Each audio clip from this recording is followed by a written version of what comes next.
Meus irmãos, vamos para Lucas capítulo 15. Primeiro sermão no capítulo 15 de Lucas. Maravilhosa graça. Nós começamos cantando assim, e é o tema que eu dou para esse sermão dessa noite, que vai do verso 1 ao 10. Maravilhosa graça.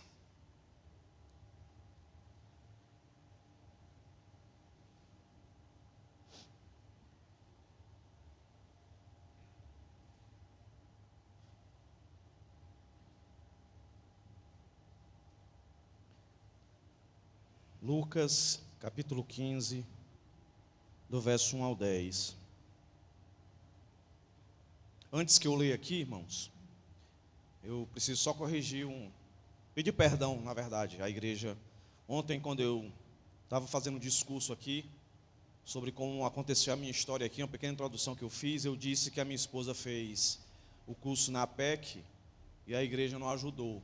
Na verdade, a igreja ajudou. Um grupo de mulheres, das senhoras da época, né, elas juntaram a oferta e ajudaram no curso da minha esposa. Não sabemos se foi até o fim, mas teve ajuda. Então peço perdão por ter esquecido disso. É uma das coisas que eu luto e que eu sempre ensino a sermos gratos. Existe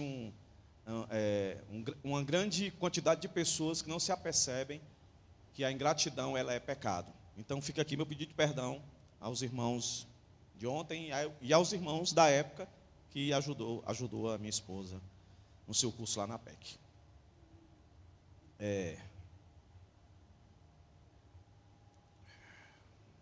Vamos ler o texto, tá, irmãos? É um texto maravilhoso, meus irmãos. Eu fico emocionado.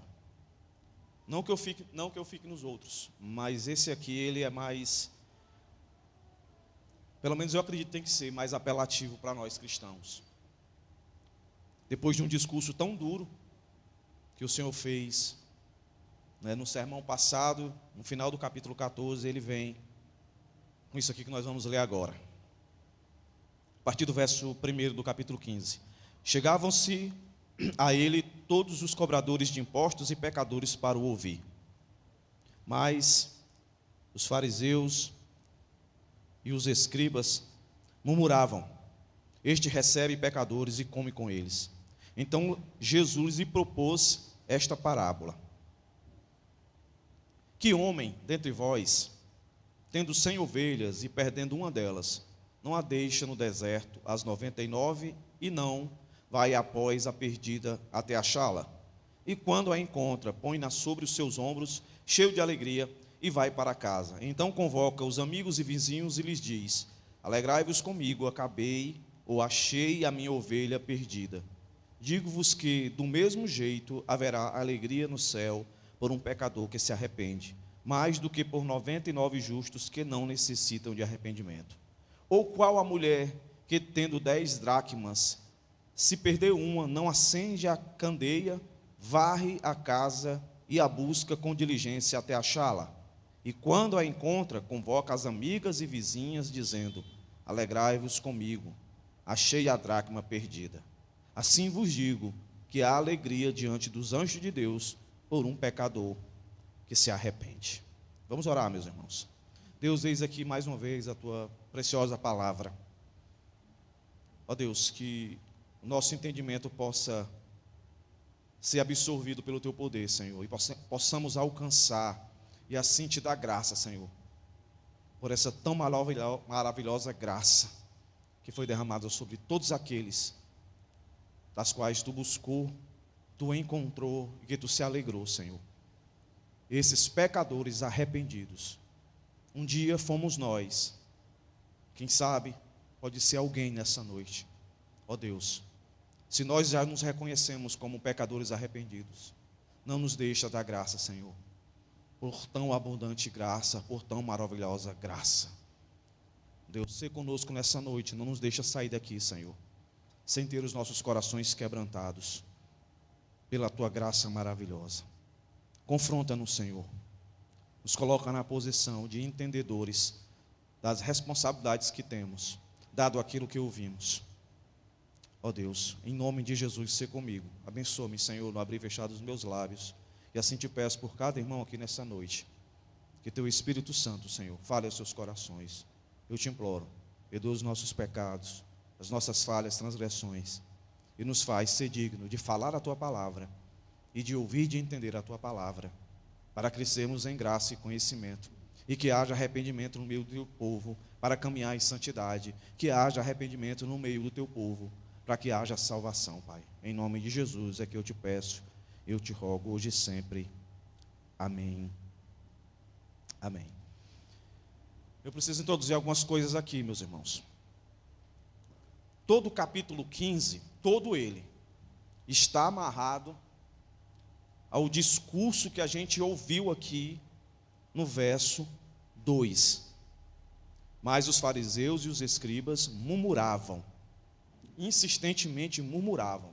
Então, tudo que está no capítulo 15 é para responder essa murmuração. Mas como eu teria que ter muito tempo, né, além do que eu já tenho aqui, então eu preferi parar na segunda parábola e deixar a terceira parábola para o próximo domingo, tá certo? Mas todas elas estão entrelaçadas. Todas elas têm um princípio igual, né? Uma identificação igual, uma interpretação igual. Todas elas, a primeira, a segunda e a terceira. Por que eu chamo de maravilhosa graça aqui? Se você perceber, todo o texto, a prioridade dele, quando o Senhor vai responder esses murmuradores, é toda a obra do Senhor em prol do pecador arrependido. E é interessante também perceber que em todo o capítulo 15, se não é claro para você, acredito que hoje vai ficar, mais uma vez, aquelas duas doutrinas, aqueles dois ensinos na Bíblia, que parecem muito difícil de entender, mas na verdade não é difícil de entender, é difícil de aceitar. Então, só lembrando, quais são as duas principais doutrinas da Bíblia que muita gente se debate com ela? Nada mais é do que soberania de Deus com a responsabilidade do homem. Então, se você já conhece esse capítulo, você vai perceber, ou já percebeu na primeira leitura aí, de que as duas primeiras parábolas, elas dão ênfase à total soberania. Jesus se equiparando ali com o pastor e se equiparando com a mulher que perdeu a dracma. Uma foi buscar, dar essa ideia, a primeira parábola, a outra é de encontrar. E a terceira? A terceira é de um filho que retorna, responsabilidade humana. Como é que a gente entende isso? Não tem como a gente entender como é que se processa na salvação. E todo o capítulo 15, ele está respaldado nessa doutrina da salvação. Salvação, pecador arrependido, salvação. E eu me lembro, uma vez ouvindo um sermão, há muitos anos atrás, do pastor Augusto Nicodemos, o reverendo Augusto Nicodemos, e ele falando sobre soberania de Deus e responsabilidade do homem, ele disse, para a gente aceitar, porque entender é fácil, ou entender é fácil, difícil é aceitar. Então ele colocou a seguinte ilustração, e eu guardei, espero que você guarde também. Ele disse que está lá o pecador, aí eu estou dando o meu jeito, tá? Eu estou melhorando. Está lá o pecador no seu mundo, aí ele encontra uma porta diante dele, que tem escrito assim, em cima dos ombrais da porta. Está lá escrito, vinde a mim todos que estão cansados e sobrecarregados, que eu vos aliviarei. Aí ele olha para si, reconhece que está sobrecarregado, precisa de alívio, ele vai lá e dá o passo, abre a porta e entra. Só quando ele passa dentro da porta ali, pela porta, e ele bate a porta, quando ele olha para trás, nos umbrais da porta, por trás agora, ele olha e está escrito assim, só vem a mim aqueles que o Pai me dá. É isso. Quando o indivíduo crê, é porque foi escolhido. Agora, eu sabendo dessa verdade, eu não vou dizer assim, então não vou pregar o evangelho, porque só vai crer quem é escolhido. A Bíblia manda eu pregar. E Jesus está dando aqui um solavanco nos fariseus e escribas, porque eles estavam desprezando aqueles que mereciam ouvir o evangelho, e estavam ali para ouvir.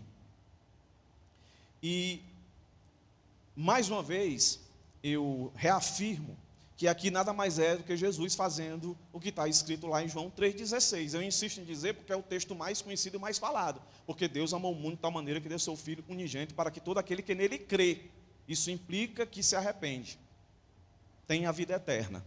O último versículo de João 3,36, se não me engano, vai dizer: os que não creem, permanecem sobre a cabeça deles o que? A ira de Deus. Então tem que crer. E quem crê é aquele que se arrepende. Isso é fato. Jesus está fazendo isso aqui de novo.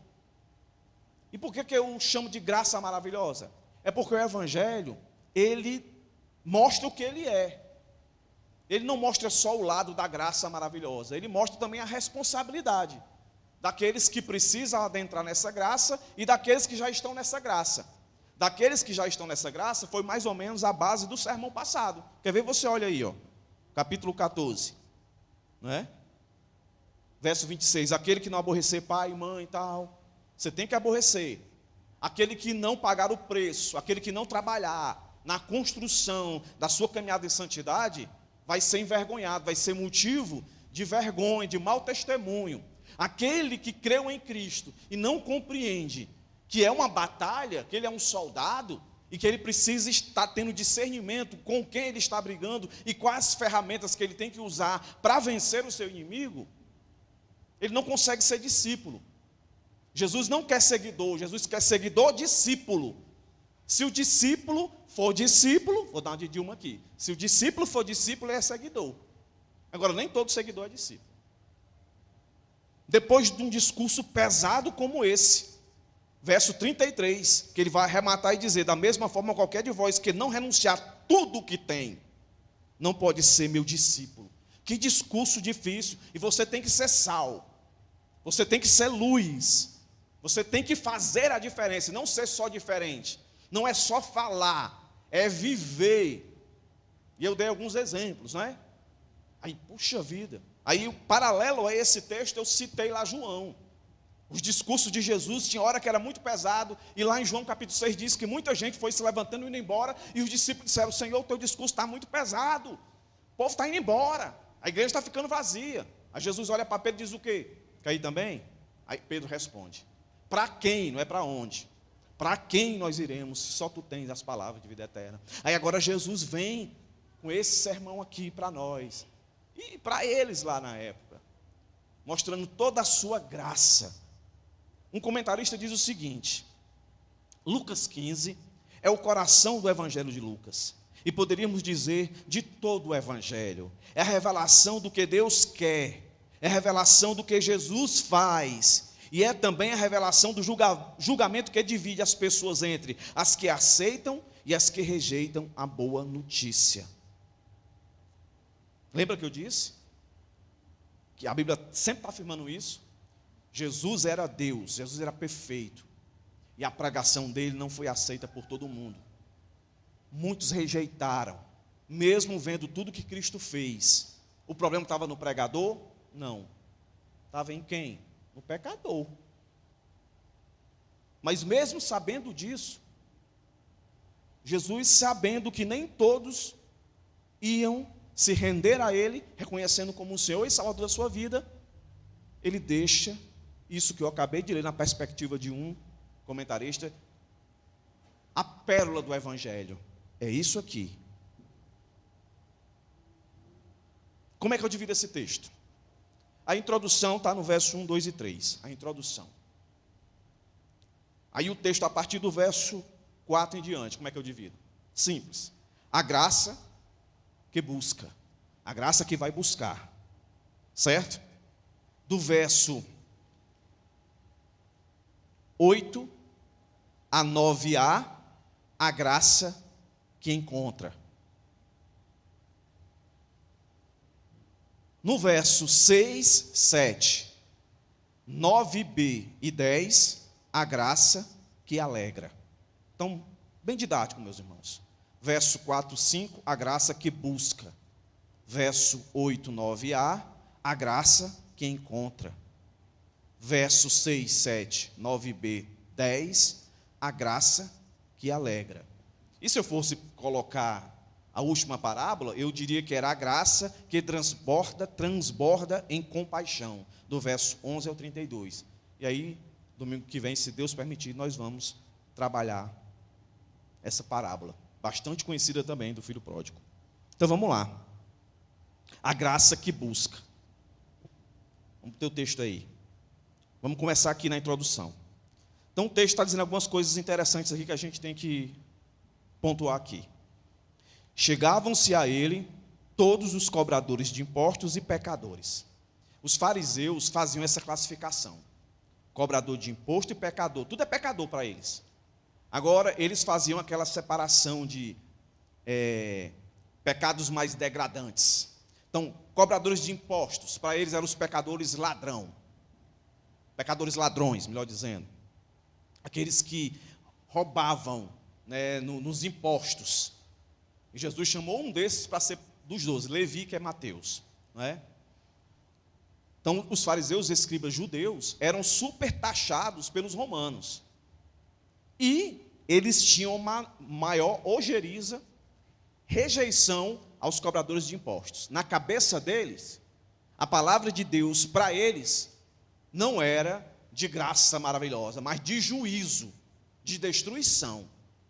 Jesus, na percepção deles, Jesus, Deus, não ia compactuar com ladrões. Pecadores, na perspectiva dos judeus, era gentil, samaritano, qualquer pessoa, qualquer grupo de pessoa que não pertencesse, né, à raiz etimológica do judeu. Então era pecador. Eles eram um povo de Deus, escolhido de Deus e pronto. Se alguém quisesse, tinha que abrir mão de toda a sua cultura e se judaizar. Então, por isso, sempre aparecem essas expressões, né? Cobradores de impostos e pecadores. Mas todos são pecadores, inclusive os fariseus. Mas o final do verso 1 diz algo interessante que às vezes passa por batido. Lembra que quase todas as vezes na minha introdução eu dizia, meus irmãos, Jesus está caminhando para ir morrer, está indo para Jerusalém, ele sabe o que vai acontecer com ele. E uma multidão segue. No meio dessa multidão tem aqueles que seguem Jesus só com interesse de ver as coisas acontecerem, ver coisa sobrenatural, ver aleijado andar, ver demônio ser expelido. Tem aqueles que querem ter o benefício, querem ter a cura sobre si, querem ter o alimento, né? Participar, não só ver o milagre dos pães, querem comer, querem ter essa experiência. Tem outros que faziam parte do grupo que queriam perseguir Jesus, queriam pegar Jesus em contradição, mesmo vendo todas as ações sobrenaturais poderosas do Senhor. Mas sempre existiu, e sempre existirá, aqueles que vão atrás do Senhor por aquilo que é certo, por aquilo que é prioridade para Cristo, ou seja, ser ouvido. E o texto diz isso, ó, para o ouvir. Essa turma aqui, que Jesus sentou para comer com eles, era uma turma que estava indo atrás de Jesus pelas motivações corretas. Eles queriam ouvir Jesus. É aquilo que eu e você tem que fazer todas as vezes que viermos à igreja ou quando você abrir a sua Bíblia lá na sua casa. Você não deve buscar como prioridade sentir alguma coisa, ver alguma coisa, mas tão somente ouvir. Aí se você ouvir como convém ouvir, você vai sentir, você vai ver o que seja necessário para que você se surpreenda com aquilo que o Senhor quer que você faça, para a honra e glória dEle. Esse é o ponto, né? Não é proibido você sentir, não é proibido você ver, desde que você priorize a entender. E para entender tem que ouvir, e não basta só ouvir, tem que ouvir para entender.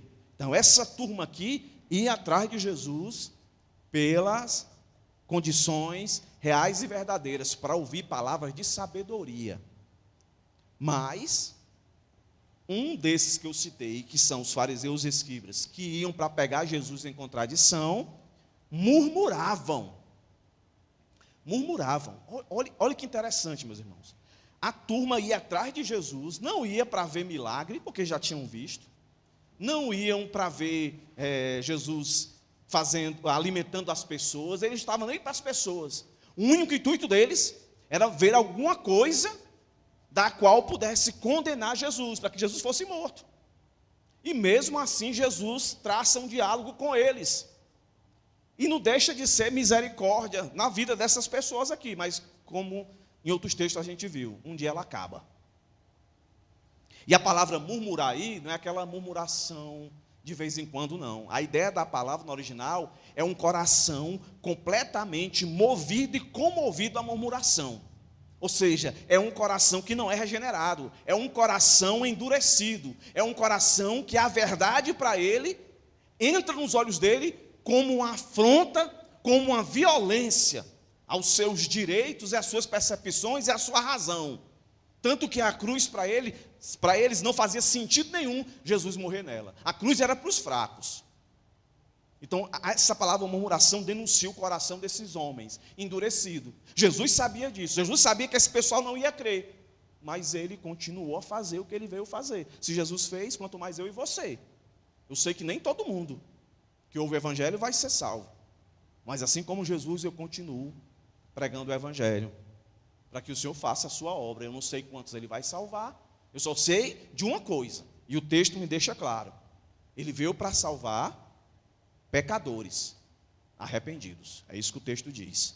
Aí o texto continua e diz assim: olha a expressão desses caras, olha o desdém por Jesus. Repito, meus irmãos, por que eu gosto de ficar repetindo isso? Porque tem um monte de gente que acha que a palavra de Deus vai adquirir respeito se as pessoas veem qualquer ato miraculoso que elas não estão com costume de ver. Aí vê, não, aquela palavra veio de Deus, aquilo assinala que foi Deus falando, porque eu vi, porque eu senti alguma coisa. Esses caras viram coisas que a gente nunca viu e nunca vai ver. E como é que esses caras chegaram para se expressar para Jesus? O pronome, não cita um nome, mas o pronome este, demonstrando total desprezo. Não é assim que a gente se sente? Não é? Quando você sabe que alguém tratou você pelo pronome? Não, quem é que teve hoje aí? Foi este fulano aí. A gente se sente indignado.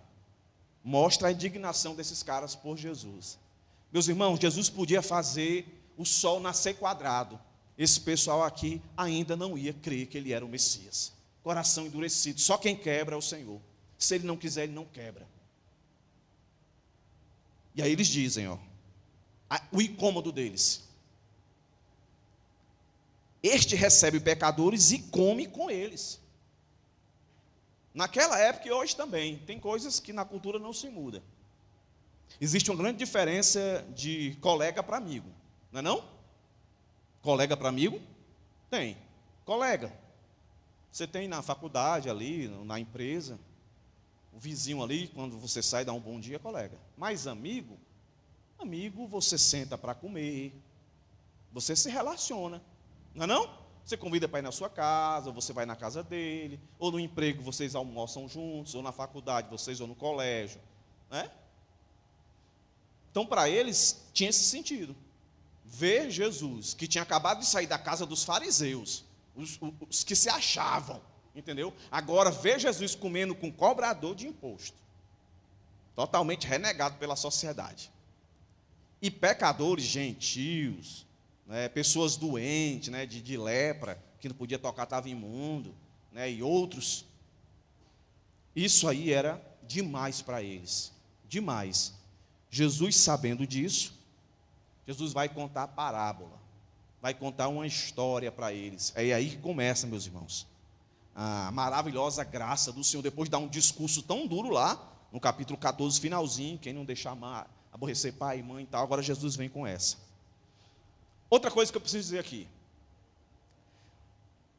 Eu já falei aqui para os irmãos que há um grande perigo da gente pegar as parábolas e alegorizar.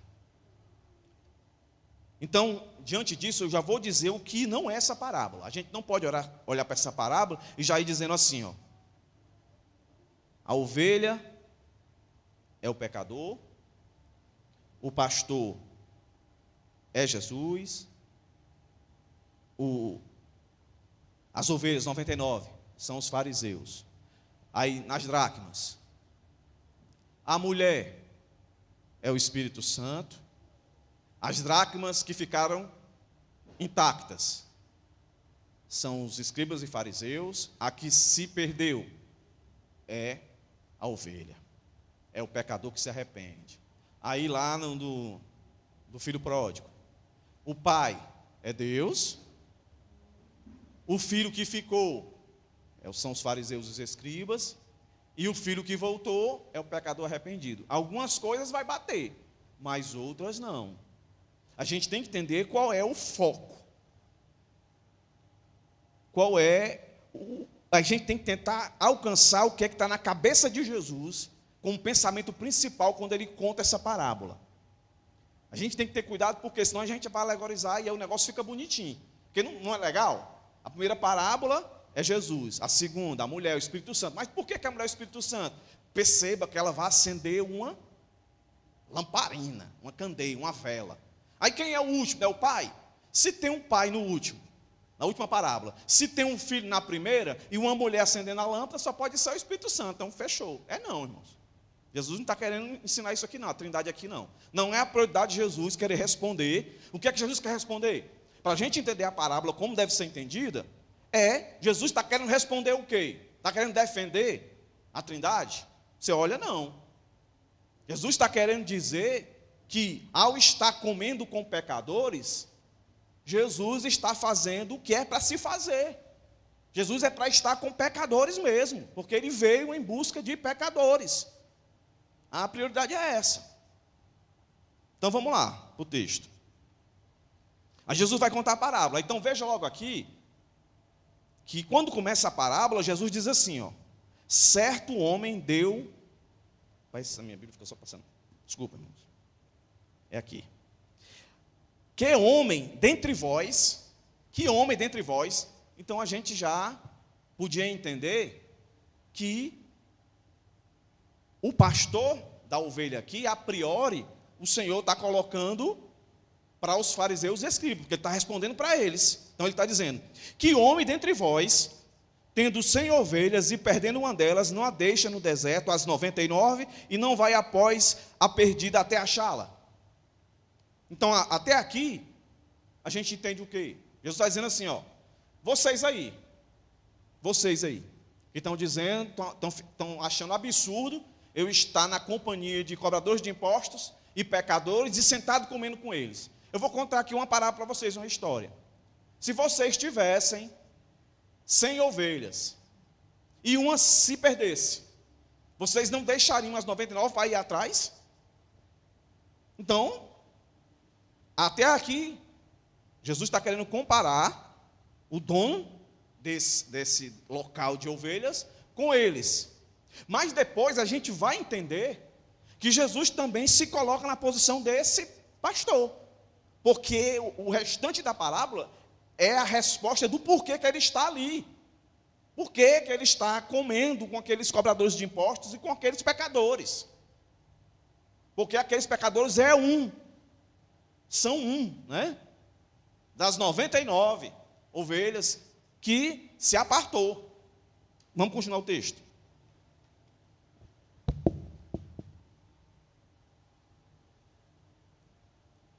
E quando a encontra, põe sobre os ombros cheios de alegria.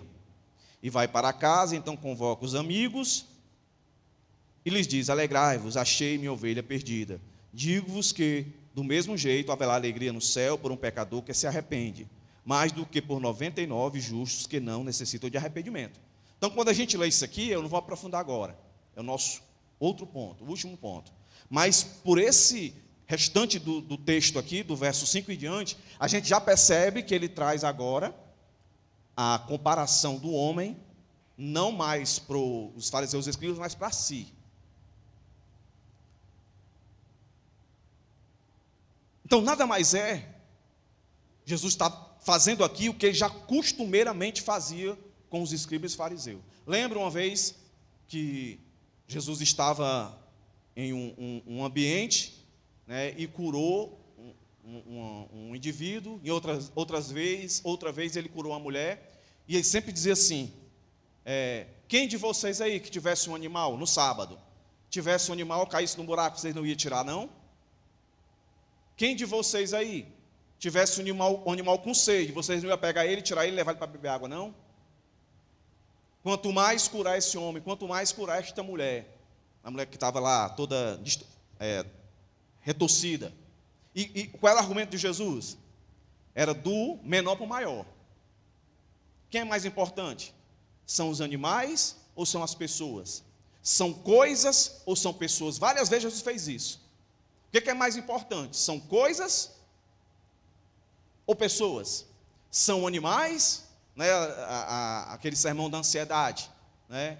Os lírios do campo não semeiam nem colhem e tal. Aqui de novo, Jesus olha para ele e diz assim: se vocês fossem um dono de 100 ovelhas e uma se perdesse, vocês não iam buscar, não? Quanto mais eu, que sou o Senhor Deus, o Jesus, profetizado por todos, que vocês conhecem, vocês têm os oráculos, e vocês deveriam saber qual é o propósito dele vir nesse mundo, que é para salvar o que se havia perdido. Então, se na parábola, na história do homem que eu estou contando, vocês concordam comigo que sairiam para ir buscar, a resposta deles era: lógico, vai buscar. Então, quanto mais eu. Mas aqui não é a ideia, é questão de foco. Tem alguns, eu li alguns comentários que diziam o seguinte: olhe o quanto você é valoroso para Deus. Eu não consigo ver isso nesse texto. O quanto nós somos valorosos para Deus, ao ponto dele ir buscar a gente. O que eu vejo nada mais é do que o quanto a graça de Deus ela é maravilhosa e grande. Mesmo nós sendo pecadores, o Senhor vem em nosso favor. É assim que eu vejo. Eu não consigo ver assim também como na cruz. Quando você olha para a cruz, veja quão valor você tem para Jesus, ao ponto de ele morrer por você. Eu não consigo ver assim, irmãos. Eu consigo ver graça. Quando eu olho para a cruz, eu vejo assim, como o Senhor foi gracioso comigo, um pecador, totalmente morto dos seus delitos e pecado. E ele, com sua graça, me alcançou. É assim que eu vejo. Todas as vezes que eu olho para texto que mostra a obra de Jesus em favor do homem, eu nunca consigo perceber valor no homem. Eu consigo olhar e ver o grande amor, a grande graça, a grande misericórdia do Senhor. É isso que esse texto está dizendo aqui. Por isso que o Senhor está comendo com esses pecadores. Por isso que o Senhor se aproxima de pecadores. E o texto vai dizer para nós, não é pecador qualquer, é um pecador arrependido. Há uma grande diferença, é aí que se encaixa a escolha. Não é todo pecador, é o pecador que se arrepende. Por isso Jesus diz isso: que homem dentre vós, tendo 100 ovelhas, e perdendo uma delas, não a deixa no deserto, as 99, e não vai após a perdida até achá-la. É a ideia, meus irmãos, dessa palavra de esforço. Jesus se esforçando, mostrando que há um trabalho, há um labor, para que isso aconteça. A salvação é graça. E aqui está mostrando isso, é graça, mas isso não quer dizer que não custou.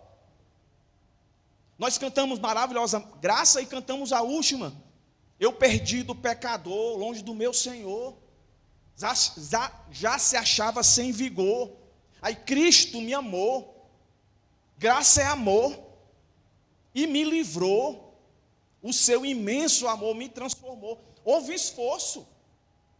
Que esforço foi esse? Quando você lê Filipenses, o Senhor abriu mão da sua glória, se fez homem, se esvaziou. Ele não deixou de ser Deus. A ideia de se esvaziar ali é de abrir mão do seu poder, porque Jesus era Deus. Num segundo ali ele podia fulminar todos os seus inimigos. Mas imagina aí o quanto de renúncia o nosso Jesus não fez. Quando a gente acha que tem um poder, a gente quer logo mostrar isso. Quer logo mostrar isso. É no acidente de trânsito, né? O cara bate no seu carro, ou, sei lá, um carro bate lá na porta da sua casa, arrebenta o seu portão. Aí você vai pagar. Se você não pagar aqui, o meu pai é advogado, o meu irmão é advogado, o pai do meu pai, do meu pai, do pai, do pai, do pai é advogado, e você fica se achando bichão para resolver o negócio, para intimidar a pessoa. Jesus ouvindo isso dos seus perseguidores? Este aí, Jesus podia dizer assim: vou acabar agora, eu sou Deus, fulminar. Mas ele, prova o esvaziamento dele, prova o controle dele. Meus irmãos, isso não é porque a gente é importante, não. Isso é para mostrar o quanto a graça dele é grande, o quanto o amor dele é incondicional, é insuperável, insuperável. É isso que esse texto quer dizer para a gente. O amor de Deus, direcionado àquele que ele vai buscar, é aquele que ele vai buscar que ele sabe que se arrepende. Deus não dá viagem perdida. Deus não vai bater na porta de alguém que não quer ouvir. Deus, quando bate na porta de alguém que não quer ouvir, a pregação de Jesus é para condenar, não é para salvar, não. É para condenar. Eu insisto em dizer isso. As escrituras são muito claras para mim e para tantos outros pastores. Muitos dos discursos de Jesus foi só para dizer, para mostrar que no final, ele disse assim: eu disse isso e pronto, para a sua condenação, e acabou. Mas o ponto é que a graça de Deus maravilhosa. Cristo ama os pecadores arrependidos. Cristo busca diligentemente pecadores arrependidos. Ele busca. É a ideia do homem que vai buscar a única que saiu. Alguns vão dizer: ovelha é bicho teimoso. Aí perdem muito tempo. Eu não quero perder tempo com isso. O ponto aqui é simples e direto. É Jesus que vai atrás do pecador. É Jesus que vai lá, aonde ele está. No final eu vou dizer como é que ele faz isso hoje. Porque aqui nós vimos. Ele foi lá, no Levi. Lembra de Levi, Mateus? Quando ele começou a levantar os 12.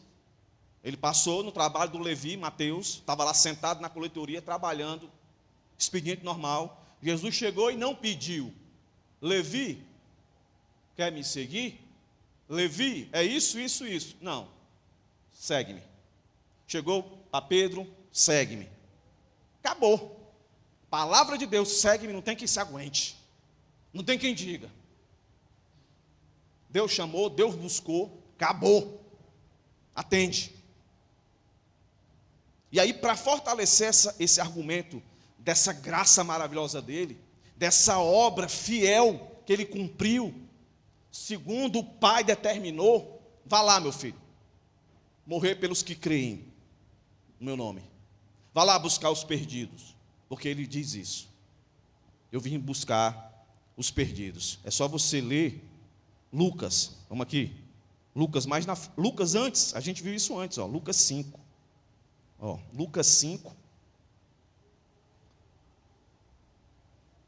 Lucas 5, E é o contexto aqui, é os fariseus e escribas. Olha o que está dizendo aí, Lucas 5,32. Eu não vim chamar os justos, e sim os pecadores ao arrependimento. Certo? E tem um texto, literal, que diz: eu vim buscar os que se haviam perdido e tal. Não sei se eu coloquei aqui. Então, para reforçar esse argumento de Jesus para com os fariseus e escribas, o quanto ele é misericordioso, ele cobra daqueles que ele salva. Ele quer responsabilidade, mas ele cobra porque ele teve a responsabilidade dele. Então, é tipo assim, também não é algo que a gente tem que levar isso aqui como uma comparação de fato. Às vezes diz assim, dê valor à salvação. Você dando valor ou não, ela tem seu valor. Mas é a forma da gente conseguir compensar, é você entender que custou muito, muito esforço de Jesus sair lá do seu trono, se fazer homem, ser humilhado. E nesse inteirinho aí, tudo isso aí era para buscar os que se perdeu. Então, você compreendendo isso, você dando valor a isso, você entende que tem responsabilidades, porque Jesus diz: quem quiser me seguir tem que negar a si mesmo, carregar a sua cruz, negar pai e mãe, me colocar como prioridade. Então ele cobra a responsabilidade, porque ele foi responsável naquilo que foi dado a ele. Foi fácil? Foi não, porque Jesus, pertinho de morrer, Lucas vai mostrar aqui, ele vai lá, para o Getsêmani, e ele começa a ficar contrito, muito nervoso, com medo, com pânico, ao ponto de suar sangue. Ele disse: pai, se for possível, passa de mim esse cálice. Aqui os irmãos já aprenderam. Ele não estava com medo de morrer. Ele estava com medo da ira de Deus sobre a cabeça dele, por todos os pecados daqueles pelos quais ele ia morrer. E eu já disse isso, vou repetir: pelo meu pecado do passado, pelo meu pecado do presente, pelo meu pecado do futuro. Tudo que era para ser ira na minha cabeça, na sua cabeça, foi derramado na cabeça de Cristo. Era isso que ele estava dizendo. Tem outro jeito, pai? Tem não. Então seja feita a tua vontade. Ele foi até o fim. E lá Hebreus vai dizer que ele sofreu tudo para que pudéssemos nos socorrer. Então, por mais que a vida seja difícil, nós não podemos desistir, porque Deus venceu por nós. Agora a gente é fraco. O que é que tem que fazer? Senhor, estou querendo desistir. Diga para ele: eu estou querendo desistir. Diga, mas não faça. Então, para fortalecer isso, ele traz outra parábola. E a gente entende que é uma força de argumentação, porque ele vai dizer assim, verso 8, nosso segundo ponto, do verso 8 ao 9, parte A, que tem aí uma interligação, ou, então é a ideia de continuação de mesmo argumento. Ele vai dizer: ou qual mulher que tendo 10 dracmas, se perder uma, não acende a candeia ou a lamparina, varre a casa e busca com diligência? Ou seja, acende para ver, onde vai varrer para achar.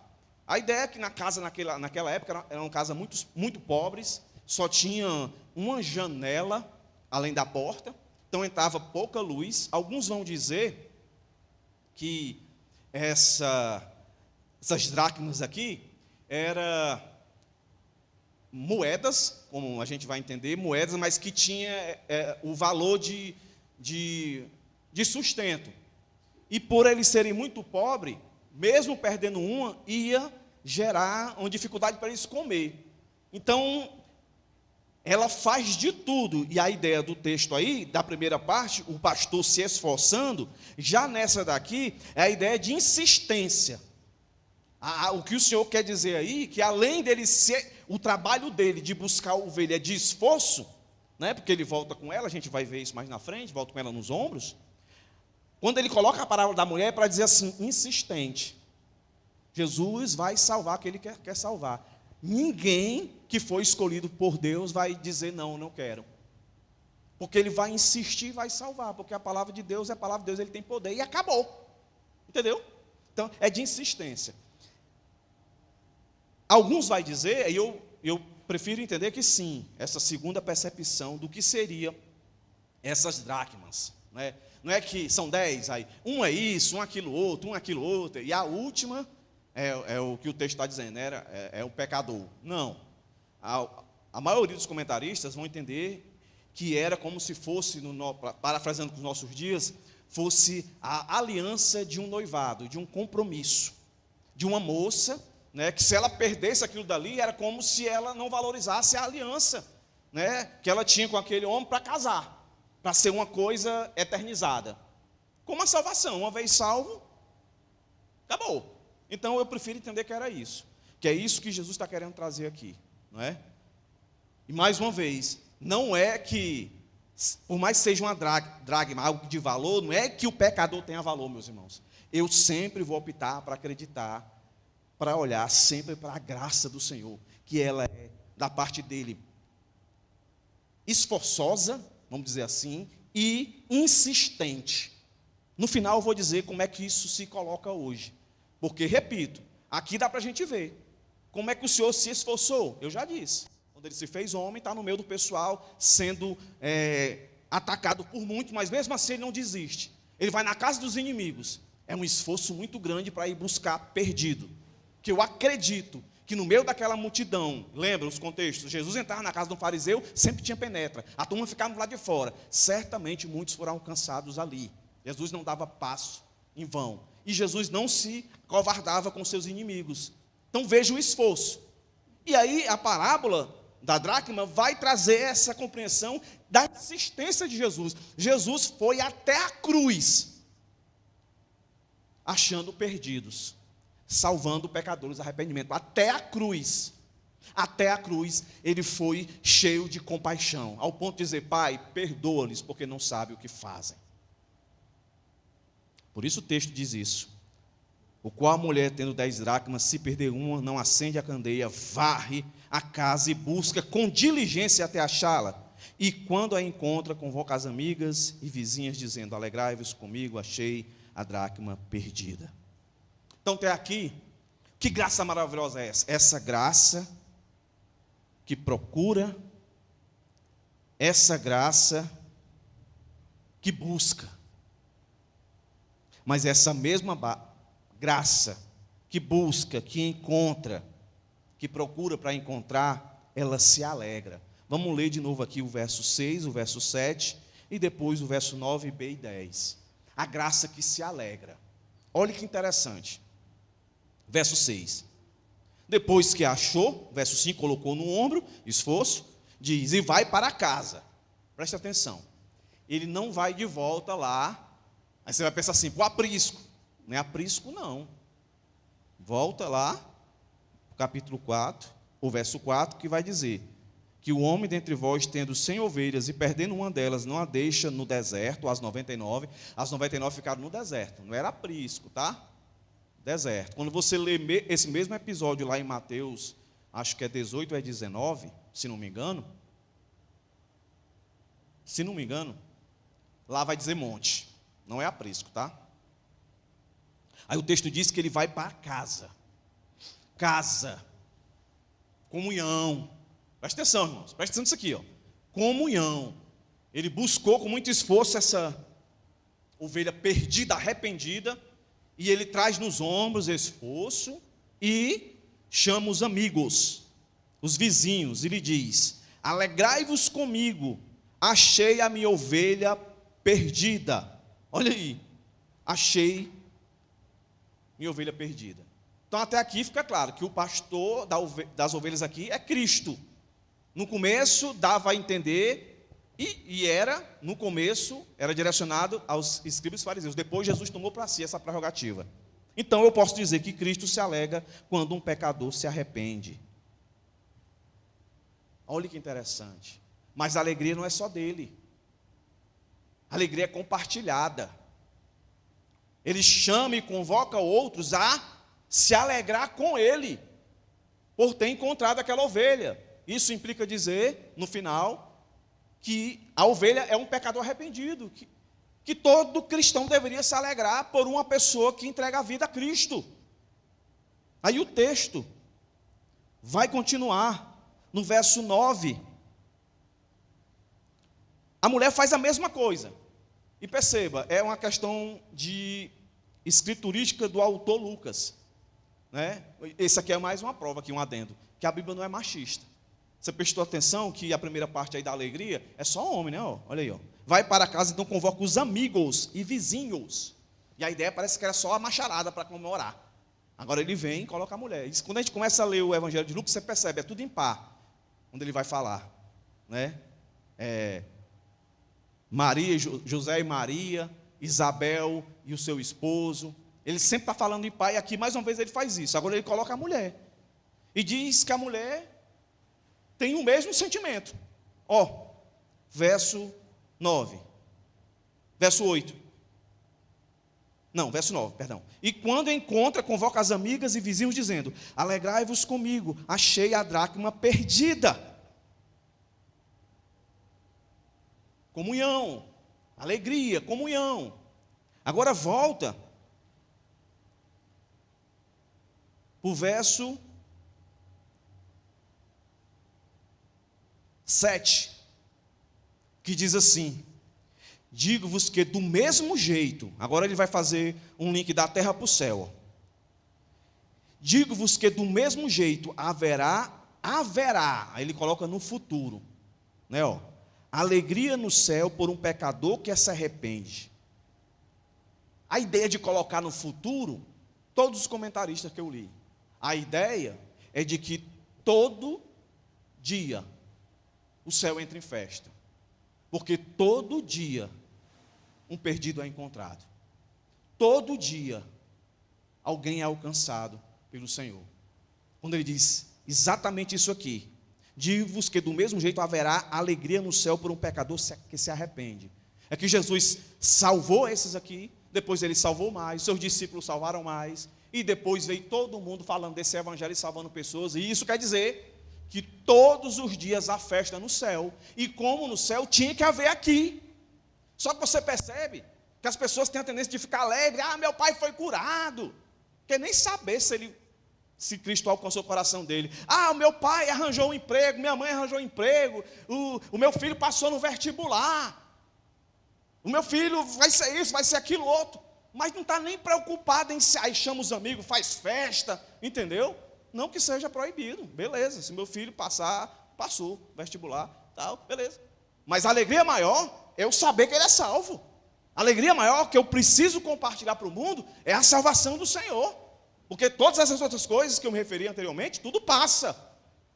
Mas a salvação, se não for aqui, já era. Entendeu, meus irmãos? Então é como se Jesus estivesse dizendo para esses fariseus: vocês estão perdendo tempo. Vocês que detêm a palavra, conhecem a palavra, vocês deviam, era me apoiar e se alegrar pelo milagre que está acontecendo aqui. Eu assentado comendo com esses pecadores, foi para isso que eu vim. Está escrito aí, né? Mas vocês não se enxergam como merecedores. Por isso ele continua e vai dizer assim: digo-vos que do mesmo jeito haverá alegria no céu por um pecador que se arrepende, mais do que 99 justos que não necessitam de arrependimento. Mas antes de eu falar isso aqui, eu quero só corroborar com essa alegria no que diz no verso 10. Assim vos digo que há, agora, presente, que há alegria diante dos anjos de Deus por um pecador que se arrepende. Entendeu? É por isso que os comentaristas entendem que o haverá do verso 7, junto com o há do verso 10, é a ideia de que todo dia nós deveríamos se alegrar. Ou então, se a gente não tem informação que alguém creu em Cristo, que a gente buscasse isso, pregasse o evangelho com mais eficácia, orasse por aqueles que estão com prerrogativa de pregar. É aquilo que eu peço para os irmãos, você ora quando sai de casa de domingo? Senhor, abençoa o pastor, que ele pregue assim, com autoridade, com poder, que o nosso coração se quebrante, que se houver alguma pessoa no nosso meio, que é religioso, que de fato não foi alcançado, que seja alcançado, Senhor. É a única coisa que tem poder, que a Bíblia diz: o sangue de Jesus não tem poder não, viu? Não tem poder o sangue de Jesus. O que tem poder é Jesus, certo? Mas a oração tem poder, a Bíblia diz. Ficou impactado aí, quem não ouviu isso? O sangue de Jesus não tem poder. Quando a Bíblia fala de sangue de Jesus, é morte. A morte de Jesus tem poder, que eu vi alguns irmãos carregando o olho aí, então eu vou explicar aqui. O sangue de Jesus não tem poder, o sangue. Jesus foi 100% homem, 100% Deus. Jesus, o sangue dele era 100% sangue. Então, para quem já ouviu, vai ouvir de novo.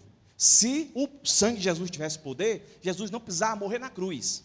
Só bastava a transfusão de sangue. Ele pegava, dava um pouquinho do sangue dele, enfiava nos apóstolos, aí todo mundo imunizado. Agora, cada um tira de você e sai no meio da multidão, só picando. Está todo mundo regenerado. O sangue não tem poder. Quando a Bíblia fala de sangue, é morte.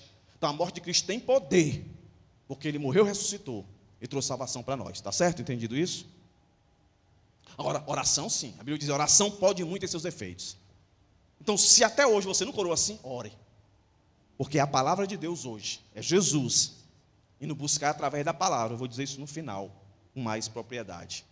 Agora sim, depois de você entender isso aqui, o que foi que você entendeu até aqui? Que graça maravilhosa é essa? É a graça que Jesus, ele vem buscar. E ele vem buscar com muito esforço. É a graça que ele vem com insistência. E a insistência, nós pegamos isso aonde? A insistência. Nós pegamos a ideia de a luz, varrer e procurar. Jesus é insistente. E ele não só faz isso com graça de procurar, de buscar, de encontrar, mas ele se alegra. Um tempo atrás eu preguei um sermão dizendo: meus irmãos, que interessante, a gente não consegue imaginar que isso que de fato traz alegria para o Senhor. Tem gente que acha que alegra o coração do Senhor é você fazer algo surpreendente para Ele. Rapaz, eu vou dar meu carro na igreja. Jesus vai ficar muito alegre comigo. Fica não. Fica não. vou dar minha casa. Fica não. O que é que Jesus fica alegre? Nesse texto aqui é com um pecador que se arrepende. Mas tem um outro texto aí que traz que eu já falei aqui para os irmãos, a ideia de alegria. Olha aí, ó, Lucas 10. Volta aí, ó, Lucas 10. Verso 21.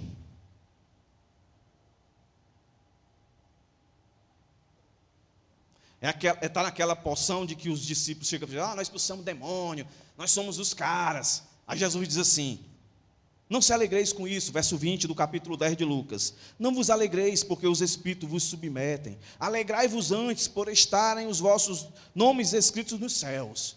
Tanto aqui, o que é que a gente tem que se alegrar nesse texto? Por a gente ser salvo. No texto de hoje, por alguém ser salvo. Sacou aí? O que é que eu tenho que me alegrar? Porque eu fui salvo. E outra coisa que você tem que se alegrar, pelo meu irmão ter sido salvo, pelo meu pai alguém ter sido salvo. Agora continua o texto. Naquela mesma hora, alegrou-se Jesus no Espírito Santo e disse. Aí Jesus vai dizer o que alegrou ele, ó. Graças te dou, ó Pai, Senhor do céu e da terra, que escondeste essas coisas aos sábios inteligentes e as revelaste às criancinhas. Assim é o Pai, porque assim te aprouve. O que é que ele está dizendo aqui? Senhor, Deus, muito obrigado. Porque tu revelou a tua palavra através de mim para eles, tão desprezados no mundo, e não para aqueles que se acham arrogantes. Então Jesus se alegra com a revelação da palavra. Jesus se alegra em ver a gente entender a palavra dele. E no nosso texto, Jesus se alegra junto com Deus e toda a comunidade do céu quando um pecador se arrepende.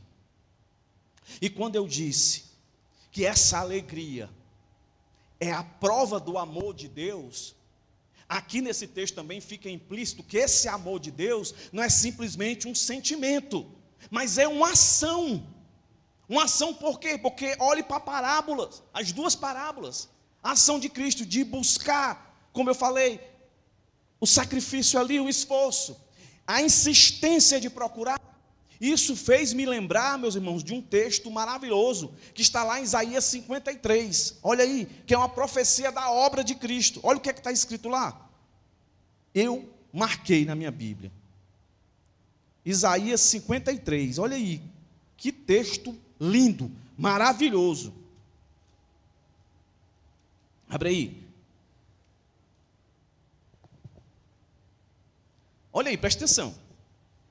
A partir do verso 4, do capítulo 53 de Isaías, olha aí. Verdadeiramente ele tomou sobre si as nossas enfermidades, e as nossas dores levou sobre si. Contudo, nós o consideramos como aflito, ferido de Deus e oprimido. Essa é a obra de buscar um perdido. Essa é a obra de insistência, de persistência, de buscar, de encontrar o perdido. Mas ele foi ferido pelas nossas transgressões, custou, meus irmãos, moído pelas nossas iniquidades, o castigo que nos traz a paz estava sobre ele, e pelas suas pisaduras fomos sarados. Todos nós andávamos desgarrados como ovelhas, cada um se desviava pelo seu caminho, e o Senhor fez cair sobre ele a iniquidade de nós todos. Ele foi oprimido, humilhado, mas não abriu a boca. Como cordeiro foi levado ao matadouro, e como ovelha muda perante os seus tosqueadores, ele não abriu a sua boca. Pela opressão e pelo juízo foi tirado. E quem pode falar da sua linhagem? Pois foi cortado da terra dos viventes. Pela transgressão do meu povo foi ele afligido. Deram-lhe sepultura com os ímpios, e com o rico na sua morte, embora não tivesse cometido injustiça, nem houvesse engano em sua boca. Todavia ao Senhor agradou moê-lo, fazê-lo enfermar quando a sua alma se puser por expiação do pecado. Cruz, verá a sua posteridade, prolongará os seus dias, e o bom prazer do Senhor prosperará na sua mão. Aí o verso 11, e ele verá o trabalho da sua alma e ficará alegre, satisfeito com o seu conhecimento ao seu servo. O justo justificará muitos, e as iniquidades deles levará sobre si. Esse verso 11 é uma aplicação para a conclusão da ovelha, da dracma, um trabalho penoso, mas que gerou alegria para o Senhor. E é exatamente o que o nosso texto diz, meus irmãos, no verso final. Assim vos digo que há alegria diante dos anjos de Deus por um pecador que se arrepende diante dos anjos de Deus, e os anjos de Deus estão diante de Deus, como o texto diz. Mais uma vez aqui, dando de presidente, Dilma. Está aí, ó, um texto bem claro. É uma obra penosa? É. Uma obra custosa? Foi. Ele sabia o custo, sabia, mas ele se alegrou. E está aqui o texto dizendo. Então o que é que eu faço com isso, meus irmãos? O que é que eu faço com isso? Eu vivo uma vida de fraqueza espiritual? Eu vivo uma vida de indecisão? Eu vivo uma vida de ansiedade? Eu vivo uma vida de incerteza? De desesperança? Não, meus irmãos. Essa graça maravilhosa se foi esforçosa e poderosa para nos salvar, nos tirar da situação que era impossível ser feita de outra maneira, ela também é poderosa para nos sustentar, meus irmãos. Então eu termino dizendo isso aqui, ó.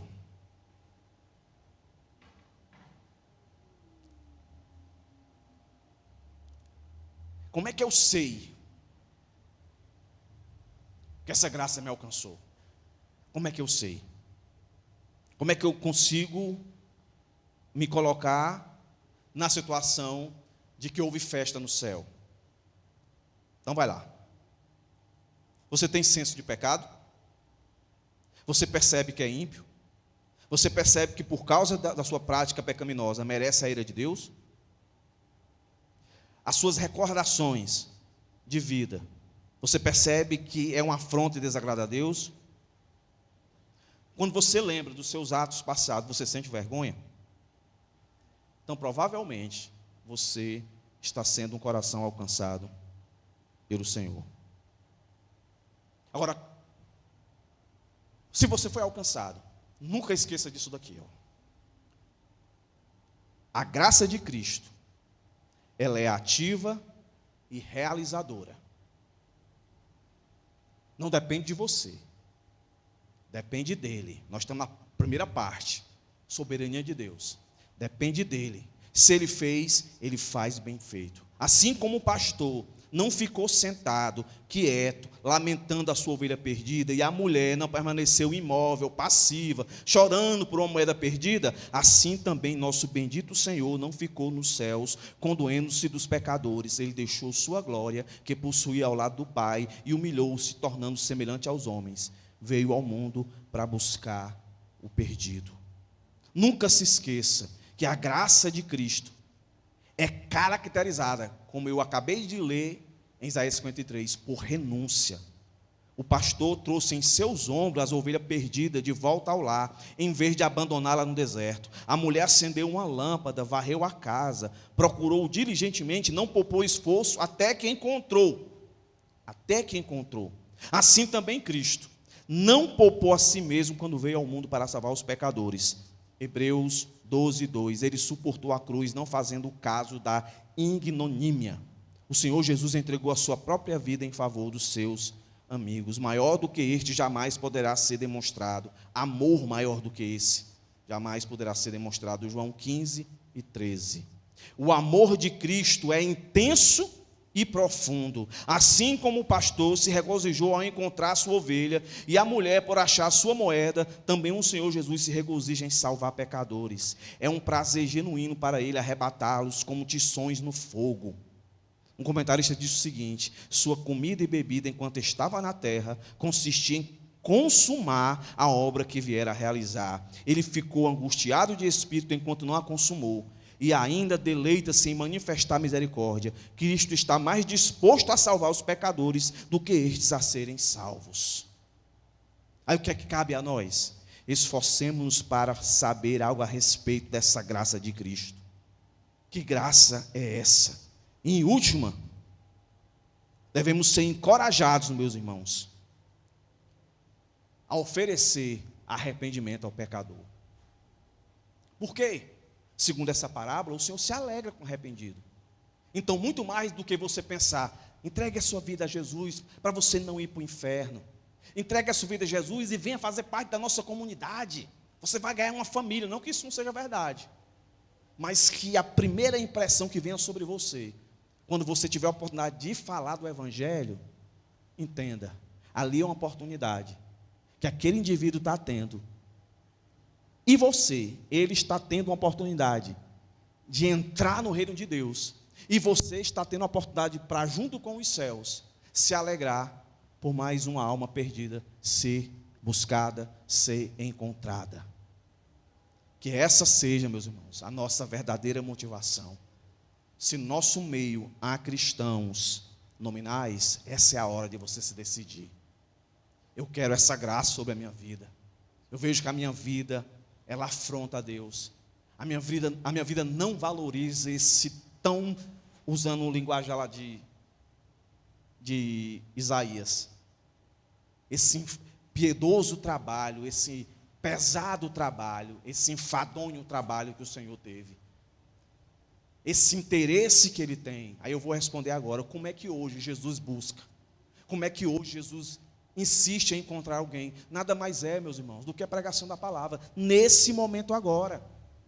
Em vários lugares do mundo, Jesus está buscando, Jesus está insistentemente abrindo a luz do Evangelho para as pessoas serem encontradas. É pela palavra pregada, não é por nada sobrenatural. Aquilo que eu já disse para os irmãos aqui, se tem uma coisa, algo sobrenatural, milagre maior, é a transformação do indivíduo morto em seus pecados em vivo agora, é a salvação, meus irmãos. É para glorificar de pé, como diz aí o louco aí, entendeu? Hoje na minha igreja não teve cura, não teve milagre. Na minha igreja uma pessoa creu em Cristo. Ora, meu irmão, isso é o maior milagre na existência humana. É o indivíduo ter a vida transformada, ser nova criação. Essa deveria ser a nossa oração principal. Senhor, meu pai está precisando de um emprego, minha mãe está precisando de ser curada, mas Senhor, a minha mãe está precisando ser salva. Encontra a minha mãe, salva a minha mãe. Por quê, irmãos? Deus não pode curá-la? Pode dar um emprego? Pode. Mas emprego, amanhã ele morre. Não vai precisar do emprego. O problema é isso, depois que ele morrer. A mãe é curada, mas amanhã vai morrer. O problema é depois. Hoje eu disse para um irmão aqui, viver sem Cristo, dá completamente. Não dá é para morrer sem Ele. Morrer sem Ele é que é o grande problema.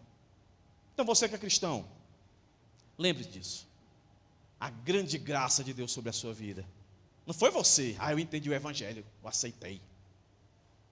Você só entendeu porque Ele quis.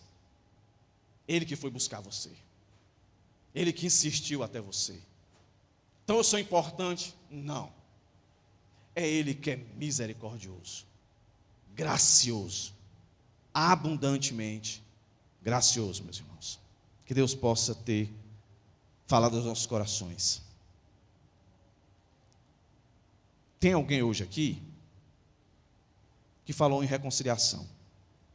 E aí, mano? Tem coragem? Tem coragem? Beleza, vem aqui.